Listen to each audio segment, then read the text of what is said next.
Welcome to the show, everybody. This is your boy, Lo Jackson, and this is the Only You podcast coming to you live in the studio this morning, where I feel great, I feel grand, I feel glorious, and I'm here to talk about a new book. It's called How to Win Friends and Influence People, which is not a new book. It's actually relatively old. It was written by a gentleman named Dale Carnegie. Carnegie was an American writer and lecturer. He's known for being a developer of the courses in self-improvement, salesmanship, corporate training, public speaking, and interpersonal skills. And anything written by this gentleman is worth reading, honestly. He was actually very talented. He was born November 24th, 1888 in Maryville, Missouri. And he died on November 1st, 1955 in Forest Hills, New York. He was educated at the University of Central Missouri, where my niece goes. It's kind of cool.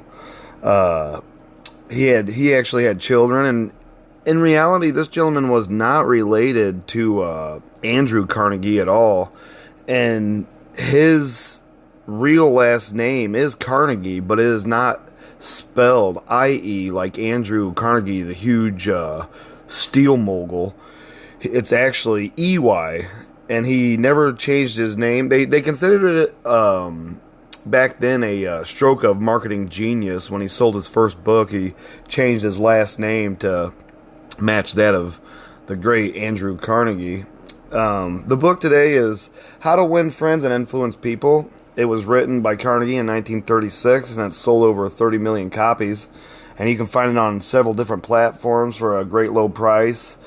And there is so much information in this book that I've read this book over 3 or 4 times. It's one of my favorite reads. And when I get stuck in life, sometimes I go back and reread books that I know help me get out of other situations. Because as we go on, we read books and we don't always retain all the information. And that's a part of being human. But we do pick up lots of nuggets of truth on the way that get us out of our funk or out of our ruts, and we get going again, and that's why I find reading very important. And I have taken reading to a new level in my life. I've read over 57 books this year, and I'm actually enjoying it. I used to take my kids to the library every single day and read to them. I read to my kids while they were in their mom's stomach. I kid you not, I really did. And both of my kids are straight A students, and they hate school, and they don't even they look at a book and they get straight A's. I love it. But part 1 of How to Win Friends and Influence People is actually, part 1 is Fundamental Techniques in Handling People. Chapter 1. If you want to gather honey, don't kick over the beehive. In this chapter, Dale tells the tale of criminals not blaming anyone for their shortcomings or their crimes, and how a father can really make a son realize how his dad had mistreated him throughout his life.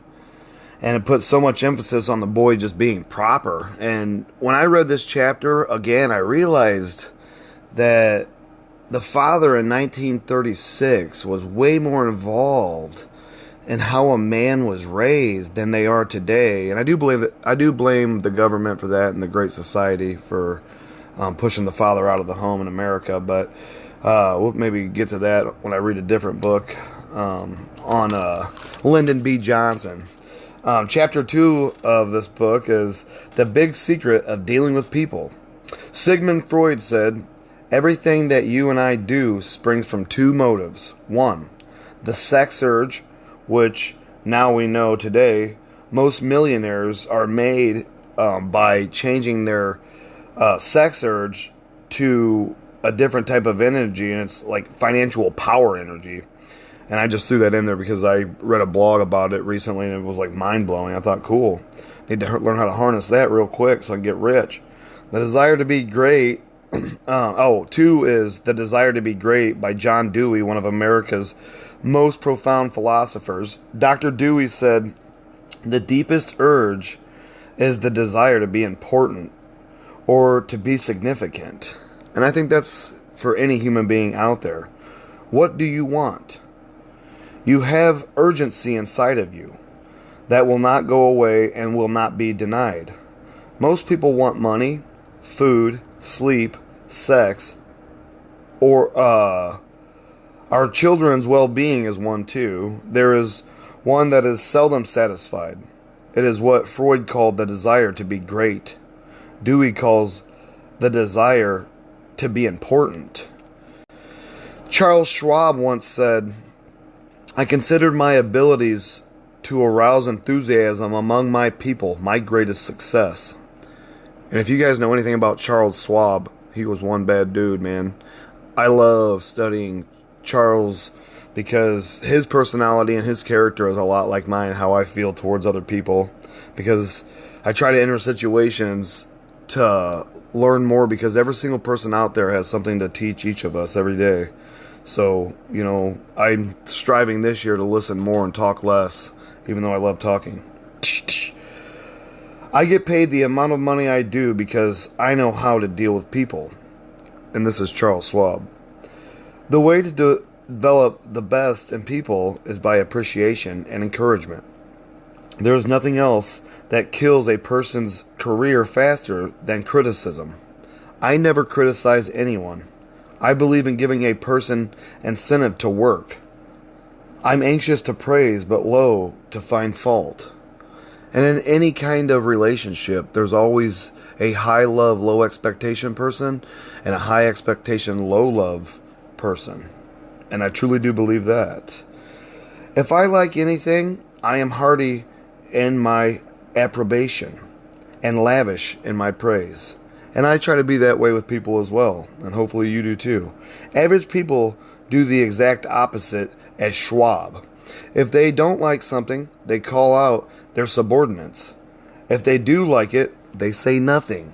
And that happens every single day in the workplace and in schools with kids. It happens everywhere. Chapter 3. He who can do this has the whole world with him. He who cannot walks in a lonely way. Lloyd George, Great Britain's Prime Minister, once answered this question: how do you stay in power? He attributed that if his staying on top be contributed to any one thing, it would be he had learned it is necessary to bait the hook to suit the fish. I think that's a pretty powerful statement. He had learned it is necessary to bait the hook to suit the fish. You lead by example, but it always is good to have real-life examples to back up your ideologies. First, you must arouse in the person an eager want.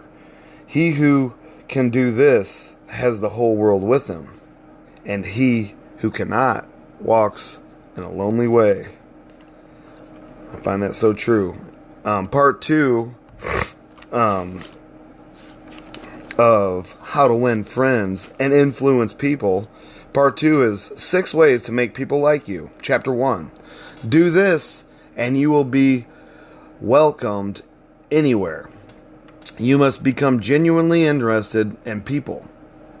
Chapter 2. A simple way to make a good first impression.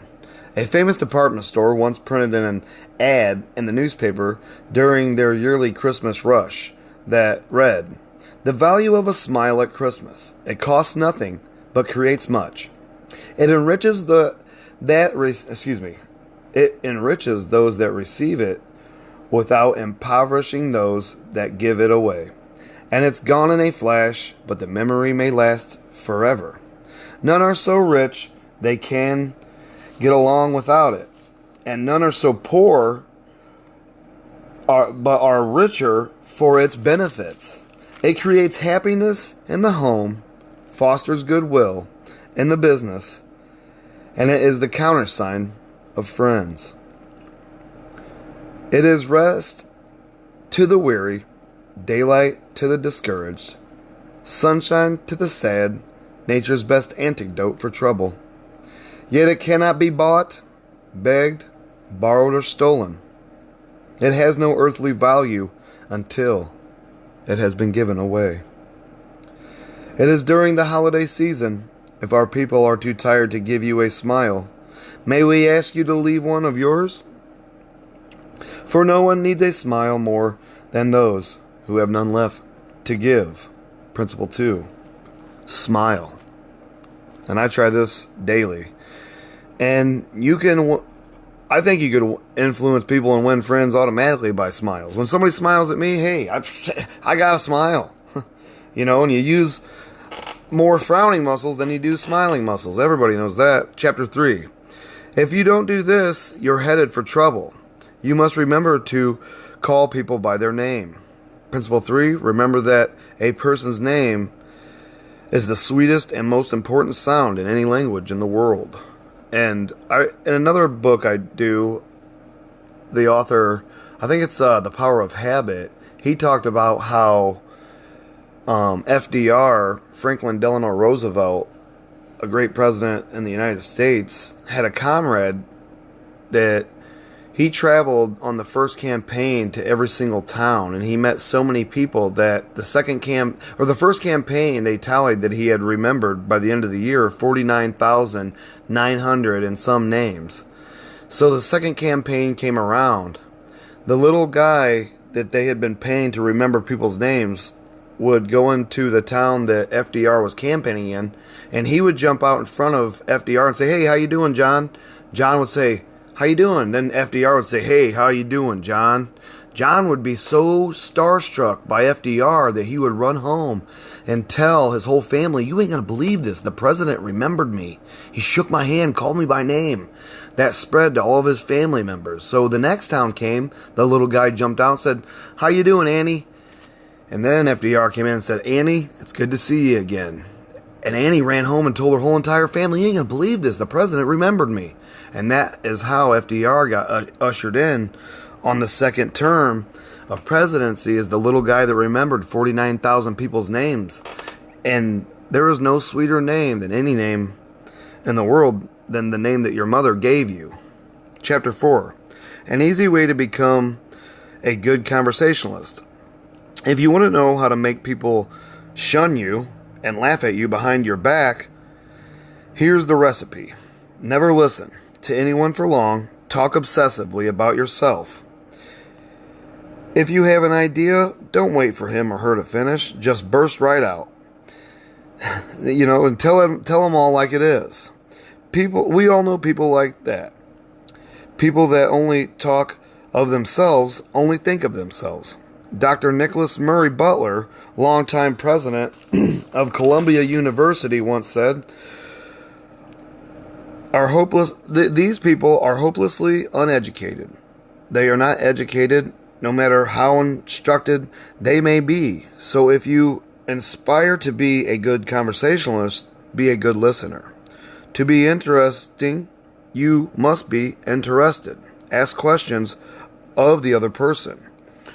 And, ask questions the other person's willing and will enjoy answering.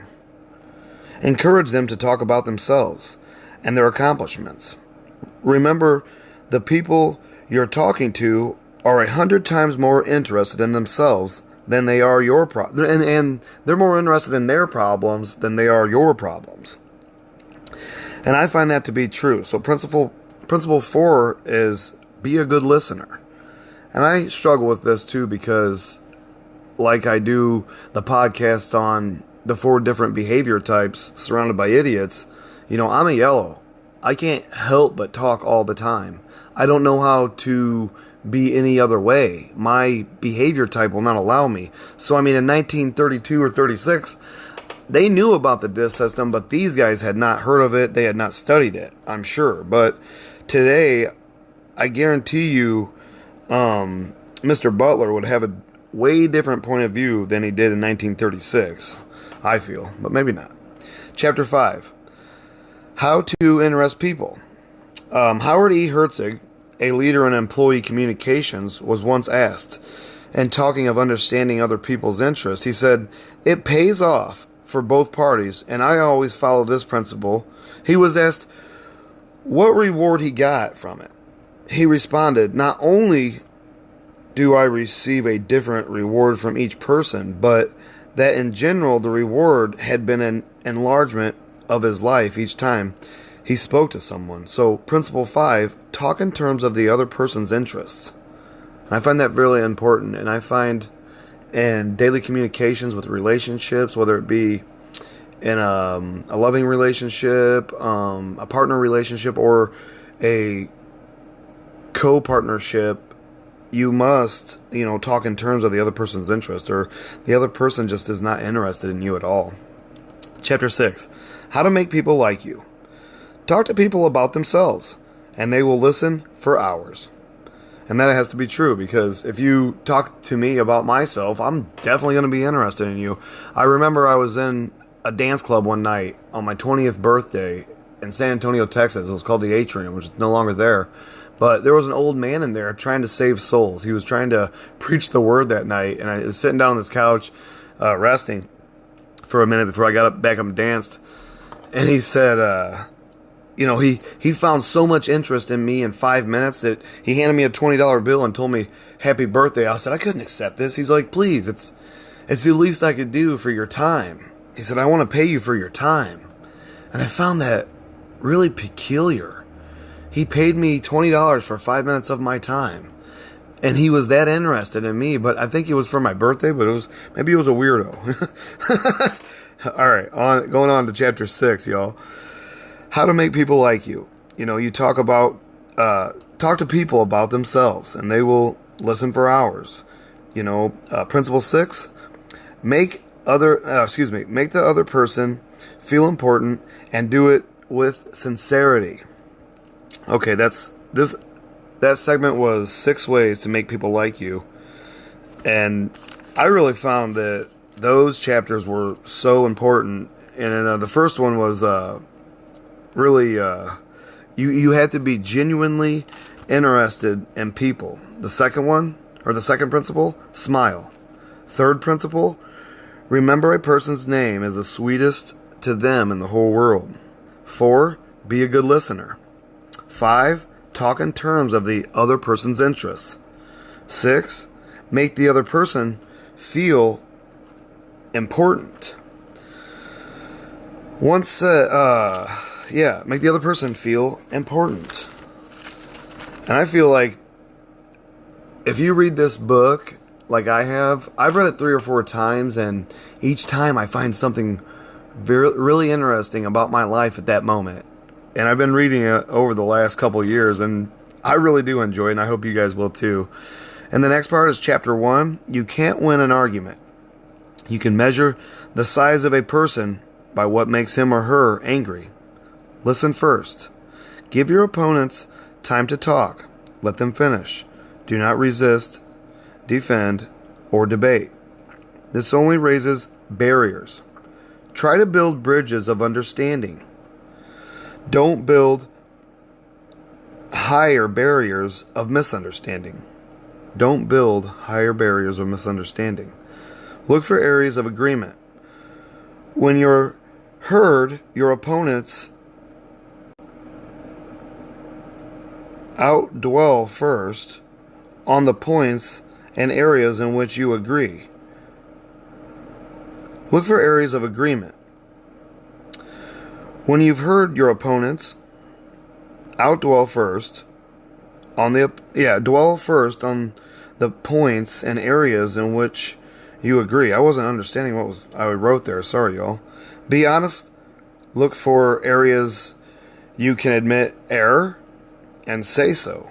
Apologize for your mistake. It will help disarm your opponent's defensiveness.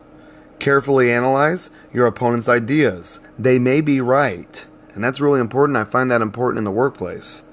So then you don't end up in a position where we tried to tell you but you wouldn't listen.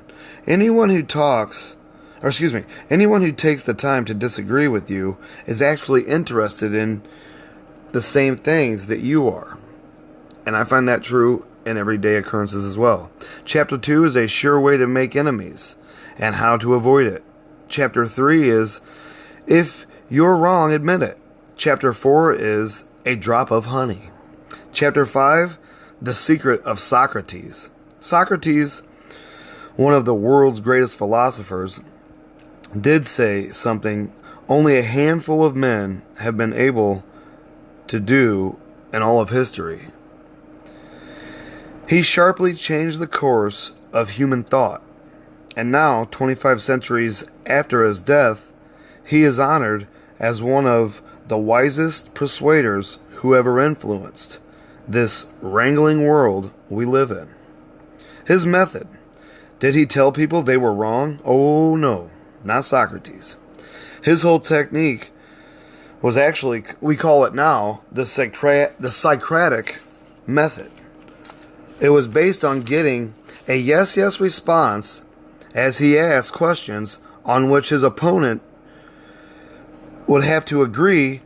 He kept on winning one admission after another until he had an armful of yeses. He kept on asking questions without realizing his opponents found themselves embracing a conclusion they only would have bitterly denied just moments prior.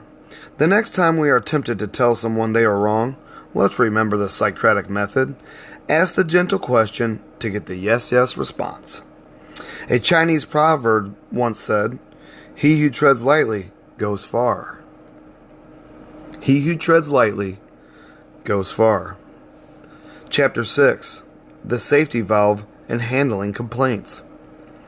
The principle? Let the other person do all the talking. Chapter 7. How to get cooperation. The principle? Let the other person feel it's their idea. Chapter 8. A formula that will work wonders for you. Try to see things from the other person's point of view. And if you can't see anything from someone else's point of view, you are struggling with selfishness, self-centered. Something has gone on to make you, not have that kind of empathy. And you need to step outside yourself and question yourself. Chapter 9. What everybody wants. Principle? If you want to win people over, be sympathetic to their ideas and desires. Chapter 10. An appeal.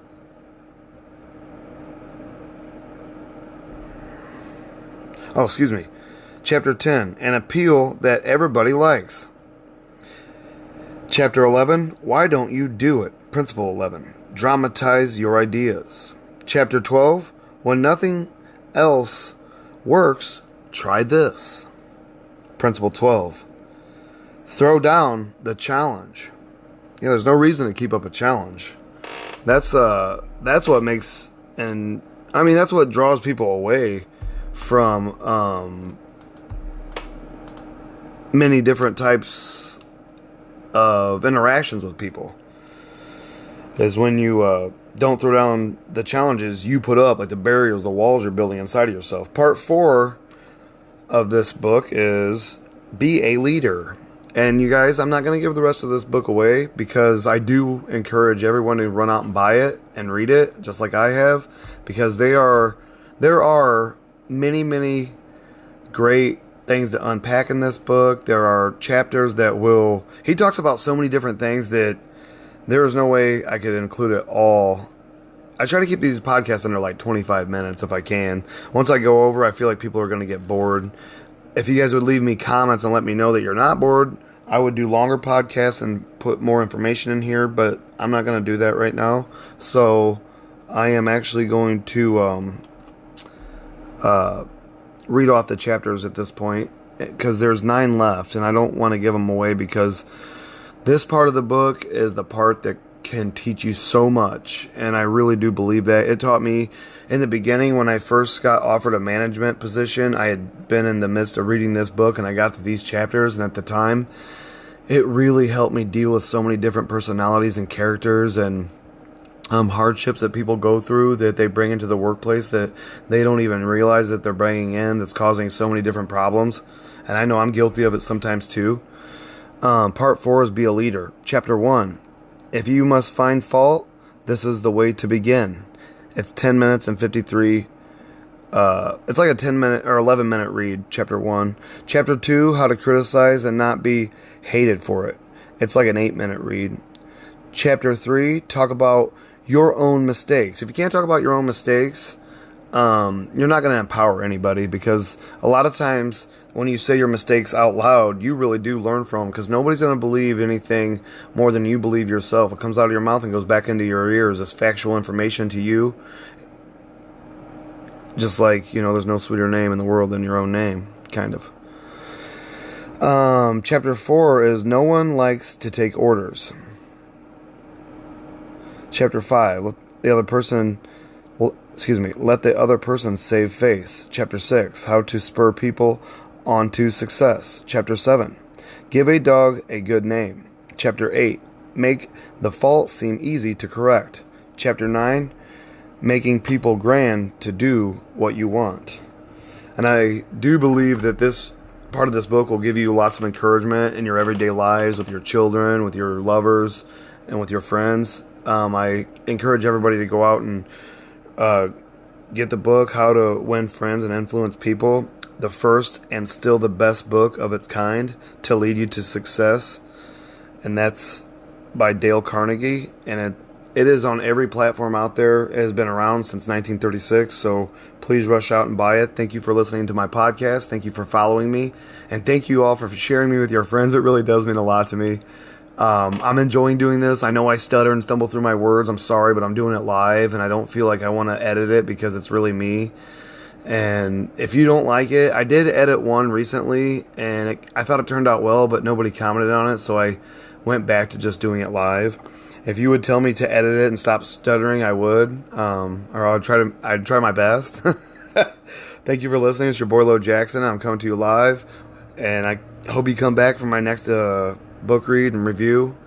And thank you for following me. Thank you for sharing me, and I'm grateful. Have a good day.